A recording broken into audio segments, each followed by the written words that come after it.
ГСП онлайн. Городские новости сейчас. В нашем городе идет кампания по сбору средств на лечение маленького Никиты Клокова, которому после несчастного случая требуется серьезная и дорогая операция. Уфтинцы не остались равнодушными к чужому горю и начали сбор средств. Многие уже внесли свою лепту, однако попадаются и те, кто хочет нажиться на чужом горе. 24 марта в ресторане «Табрис» двое неизвестных вынесли урну с деньгами.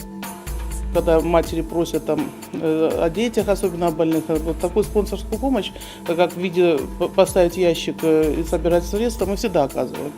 Вот. И, то есть такой прецедент, что пришли двое молодых людей, я не знаю, как их назвать-то по-хорошему, я сама мать двоих детей, поэтому мне очень жалко того ребенка, ему поставили зарегистрированный ящик, и поэтому мне очень обидно, что это произошло именно в моем, так скажем, заведении. Двое молодых людей пришли в заведение сразу после открытия. Так как обычно посетители появляются только через час, а работница гардероба, рядом с которым и стояла коробка для денег, вышла на 2 минуты.